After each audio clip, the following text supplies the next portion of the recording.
You Booked It, episode 101. Hey, entertainers and performers of the world.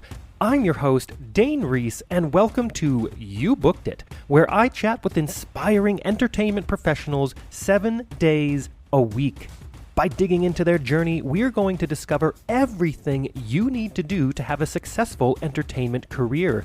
You know, because training usually skips that part about how to actually make your skills work for you in the real world. Fellow entertainers, my drive here at You Booked It is to share the inspiring and incredible journeys of successful entertainment professionals. We're here to support your journey. So go to youbookeditpodcast.com and join the You Booked It email community, where we dig deep into truly actionable things you can be doing right now to book that next audition, submission, or gig. If you enjoy this free podcast, please show your support and search for You Booked It on Apple Podcasts or your favorite podcast app, where you can subscribe so you don't miss an episode, leave a rating, and review. And now, let's do this. All right, let's get started. I am excited to introduce my guest today, Otto Ehling. Are you ready for this, Otto? Totally ready and stoked. Right on. Otto began his classical training at only 2 years old. Born and raised in Los Angeles as a Brazilian American, he performed numerous events in his youth to raise money for Brazilian orphanages. In 2002, he won first prize in the NAACP National Classic Division, and before attending college, he was selected to perform at Demi Moore and Ashton Kutcher's wedding. Otto holds a bachelor's in classical and jazz performance, a master's in jazz performance, and is currently pursuing his doctorate in classical performance. In addition to his schooling, he made his debut in 2011 with the Long Beach Symphony Pops featuring Ben Vereen, where he performed Rachmaninoff's Second Concerto. He also performs in hit shows on the Las Vegas Strip, such as Pop String, Human Nature, and Cirque du Soleil's Oh. Otto, that is a quick intro of who you are and what you've done, but why don't you tell us a little bit more about yourself? Fill in the gaps, who you are, and a little bit more about what you do as a professional in the entertainment industry. Absolutely. Well, it's a pleasure to be with you here today. And I've been classically trained since I was so young, I can't even remember. But when I went to high school, I was fortunate enough to go to a musical theater high school, and I got to get a taste of a few different genres of music. I found jazz there and got to play for all these different musicals, Kiss Me Kate, whatever it was at the time. And the school I went to was so supportive of the arts, Hamilton High School. That next thing you know, it led me to having a full scholarship at UNLV. And after that, I just started living my dream in Vegas as a pianist on the Strip. And it's been an unbelievable ride so far. I can't believe how lucky I've been, and it's a very humbling industry, but I've been absolutely fortunate to be on the good side of it. That's brilliant. Let's move on to this section here. And Otto, look, I am a sucker for a good quote. What is your favorite quote you'd like to share with everyone? Awesome. I usually quote my dad when I say things, and he's always told me success is where preparation meets luck. And that is definitely how my career has panned out. Yeah, and can you expand on that a little bit and how that's played out in your life and in your career? Absolutely. When I didn't have really an idea of where I was going to go for college, and I was absolutely prepared for it. I was playing all these classical pieces, all these jazz pieces, and I really started becoming a young man in Los Angeles, ready to perform and do things. But next thing you know, an opportunity just presented itself, and I was playing at the Reno Jazz Festival, and there was some college recruits there, and one of them, Dave Loeb, who was one of my dear professors for so long, he decided to take me under his wing and offered me a full scholarship. I never intended to go to college, but next thing you know, here I am, almost completing my doctorate. Yeah, that's amazing. And I love your quote, and you're so right, because a lot of people go, oh, that person's so lucky. Oh, they just keep booking gig after gig. And sure, there are some factors that are completely out of our hands when it comes to booking things or not booking things, but it's how you prepare. And if it's what is the quote or what people say? The more I try or the more I put myself out there, the more I'm prepared, the luckier I seem to get. Something like that. I completely botched that. But the idea is that you have to be in the game. You got to always be ready for something to show up, because when that opportunity does show up, you have to be ready to take it, because it only presents itself for a very short amount of time. Exactly. And you never know when those opportunities come. It could be in succession, it could be years from now. And of course, as we're finding out now with COVID, it's becoming a little thinner and thinner. So I've been so lucky so far to have a continuous, non-droughted career so far. And it's just very humbling and so exciting to be a part of the art scene in general. Absolutely. And it's amazing that you've had such a successful career, but that is also just a very true testament to your dedication to your craft, your art, and always improving and always staying current. Oh, thank you so much. Yeah, I'm just trying to find where I fit in. That's all. For sure. Let's move on to this section. And Otto, of course, you're an entertainer. I'm an entertainer. And I think that you'd agree that this industry can be one of the most subjective, brutally honest, personally emotional industries in existence. And you know as well as I that in order to create and have a successful career in this industry like you're having now takes a lot of dedication and hard work. And while, yeah, sure, there's an outrageous amount of fun and excitement doing what we do, there are also our fair share of obstacles, challenges, and failures we are going to experience and we're going to have to move forward through. So tell us, what is one key challenge, obstacle, or failure you've experienced in your career, and how did you come out the other side better because of it?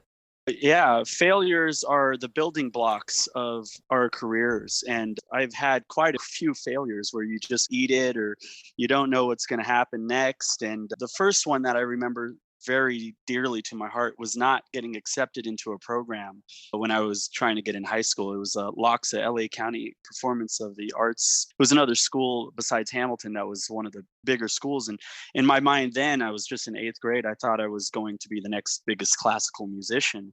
But oh boy, was I excited to go to Hamilton and find that I could diversify myself into many different genres. And I don't think I would have learned that at that one school.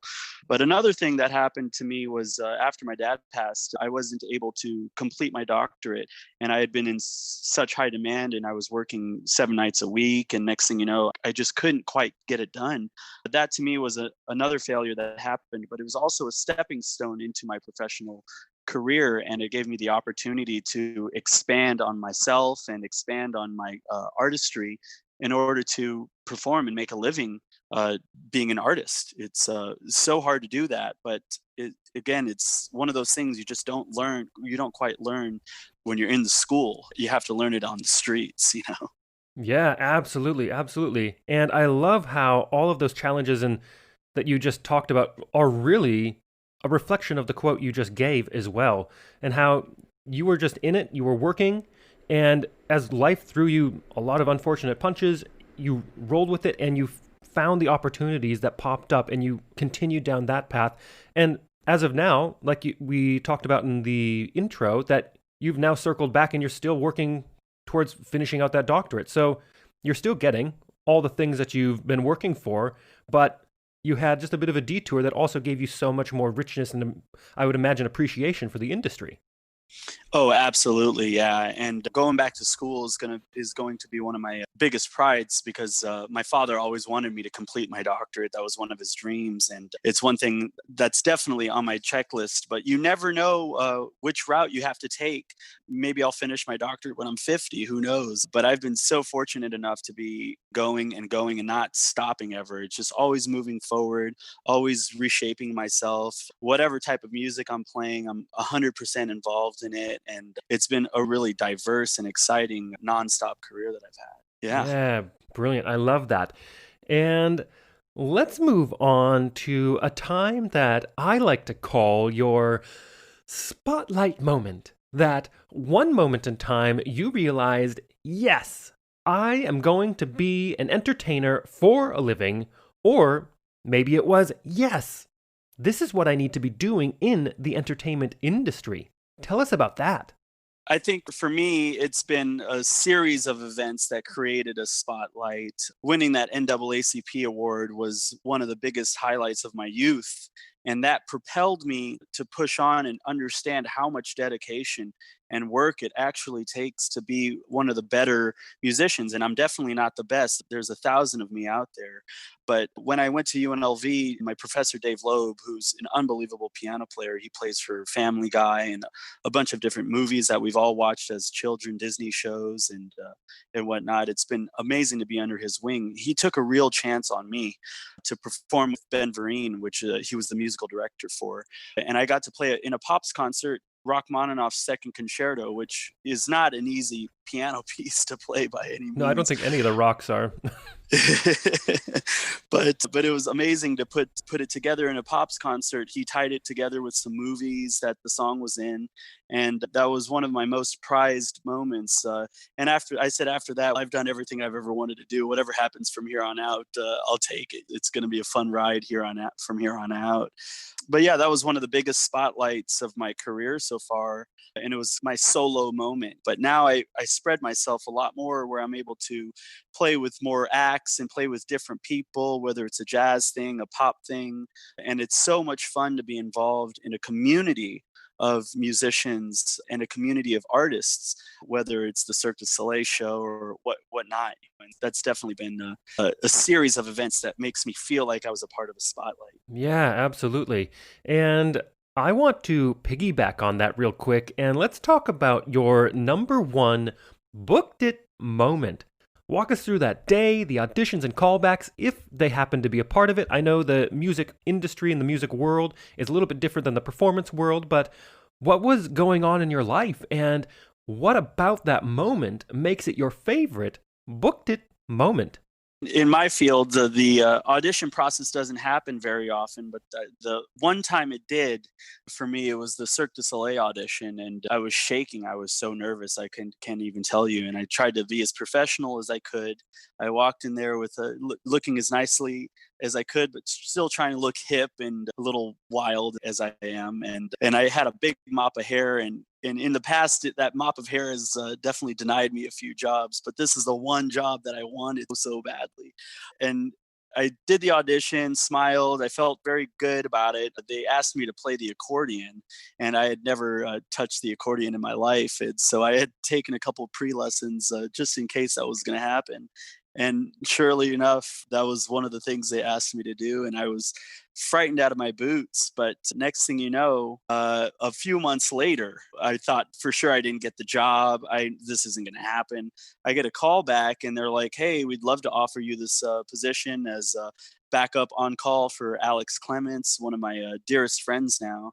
And sure enough, I got the gig, and I called my dad immediately, called my mom, and I was so ecstatic to tell them. I screamed like a little kid in my car while calling them on my phone, and that was probably one of the most amazing moments for me, the booked it moment, where I just felt like I finally made it, and I was going to be able to make a living doing what I love. Yeah, that is amazing. And it's so crazy to me that they're like, "Oh yeah, it's Cirque du Soleil, so I half expect it." But is that a common thing that they would in an audition for musicians that they go, "Oh right, just play this instrument that you don't play." I think that company in particular, they'll definitely try to throw you some curveballs.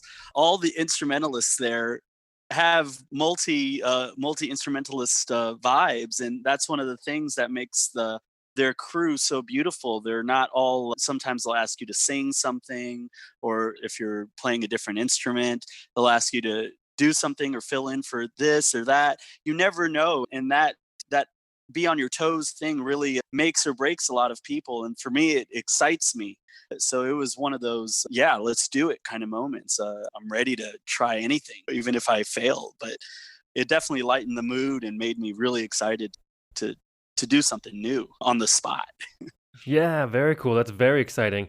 And also, this is a bit of a tangent out of all of this, but you had mentioned, as musicians, we don't usually audition, and that was one of the rarities where you actually had a proper big audition for the show. For the purposes of this podcast and for everyone listening, could you Could you expand a bit on how the audition process and the gig working process works as a musician to help anyone who's out there that is aspiring to be a professional musician? Yeah, absolutely. It's so hard to break into any scene, especially ones of the arts. And in our scene, what we need is word of mouth and professionalism. So your reputation is everything. If I Mm. show up late to one gig, everybody around town will definitely know about it. And so that'll decrease your opportunities and chances. Everything comes into consideration when you're trying to keep your reputation up. Are you a nice person? How good are you at your instrument? Do you have all those checks in those on those boxes to make sure that you're going to be successful? And then from there comes a line of people that will be next call up. And so for me, I had been so young in Vegas and trying to make my way here. There's definitely been a couple mistakes I've made, but I've been fortunate enough and I was young enough to learn from it. And now I have a pretty good rap sheet with all these gigs that I've done around town. Yeah, absolutely. To me, it's all about the networking. It's all about the relationships for musicians. It's true with the performer side of things and being on stage, but we have very structured audition processes, right? Whereas yours sounds like it's very network based. Yeah, and I would say each gig that you're on is an audition for the next one, because if you start messing up or if you're not good enough, then you won't get the call back. It's a cutthroat kind of way of living, but that's how it works. And all of my peers that I work with are all incredible musicians, and I don't jive with everyone.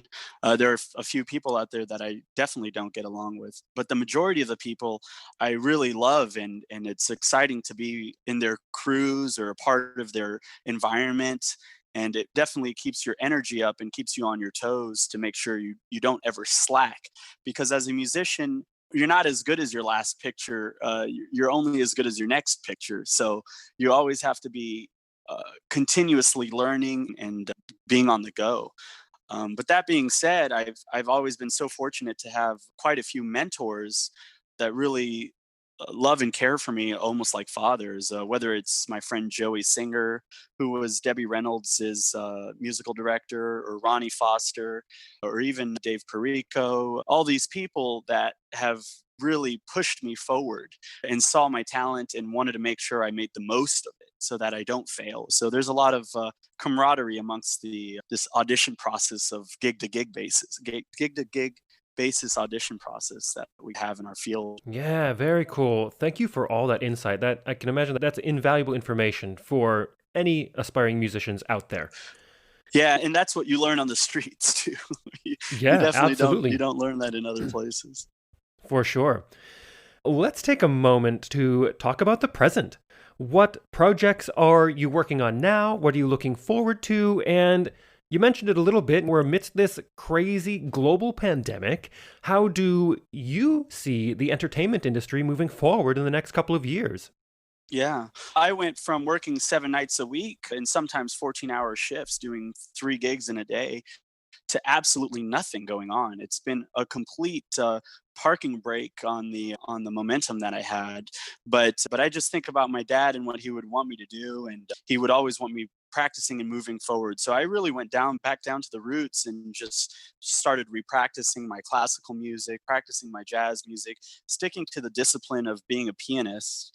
And in time, people contacted me. They said, "Hey, we'd like to do this. We'd like to do that." And my good friend Noibel Gorgoy, who's a beautiful Cuban singer, she wanted to do a new album and start a new project. So we just started our project on a new album, and her new single just came out called Te Encontré, which means I found you. And it's a love song that talks about love meeting through different galaxies. And it's been an amazing process to have to transition into becoming more of a producer, which I didn't have the time for when I was working so much as a live performer. So now my time is spent either in front of my piano trying to better my craft, or in front of a computer trying to produce different music. And I've always had the aspirations to be a composer. I remember at UNLV when I was over there, I was a part of a campaign called The Future Is Now, and they had me be the poster boy of the future. And my quote was he's composing his future now. And so I was really trying to become a writer, and I love film composition. And so lately I've been really pushing myself to do that, which I haven't had the time for. So having this downtime has actually been a huge blessing in disguise, because I've been able to reinvent myself, and do the things I've always wanted to do for myself rather than try to go gig to gig. Yeah, absolutely. I love that. And I love how you're just, again, one door's kind of shutting down for the time being and the other one opens up and you're just running with it. I love that. And let's move on to one of my favorite sections in the interview. I call it the Grease Lightning Round. I am going to ask you a handful of questions. I want you to answer them as quickly and concisely as possible, one after another. Are you ready? Let's see how fast I can hang with this. Yeah, All let's right. go. First question. What was the one thing holding you back from committing to a career in the entertainment industry? Oof. I didn't really have a choice. I started so young and there was no other choice. It was piano or nothing. And I had to definitely live up to my dad's expectations. Yeah, I didn't have a choice. It was music or nothing for me. Boom. Second question. What is the best piece of advice you have ever received? Enjoy it while it's here. You never know when the gig is going to close. I've been a part of some amazing gigs, whether it was like Showstoppers. What an unbelievable gig that was. 50-piece orchestra. And next thing you know, it's gone. So I really enjoy every single moment that I'm in on a gig, because I know that tomorrow's not promised for that gig. So that's what my answer is to that. Love it. And the third question. What is something that is working for you right now? Or, if you'd like to go pre-COVID, what was working for you before our industry went on pause? Pre-COVID, it was hustling all the gigs, making sure that I'm working every day. It kept me super motivated to continue forward. But post-COVID, it's all about the transition and the discipline.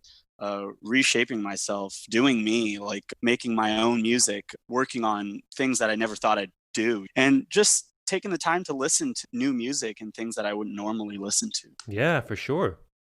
And the fourth question. What is your best resource? Whether that is a book, a movie, a YouTube video, podcast, maybe a piece of technology that you found is helping your career right now. I'd have to definitely pay respect to my mentors as my best resource. Whether they're super old or my peers and they're my age, the stories that they bring and the old school way of thinking is so prevalent in our industry.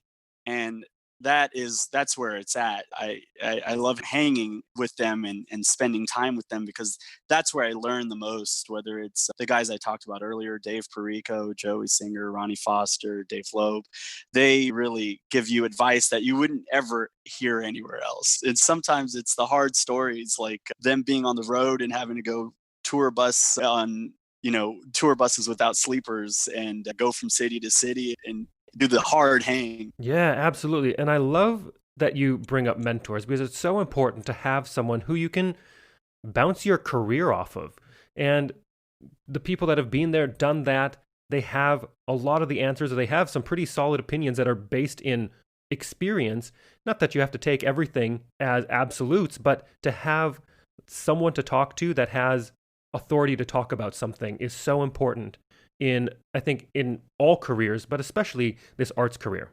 100%. You can't move forward without the help of your elders, and you have to pass it on as well.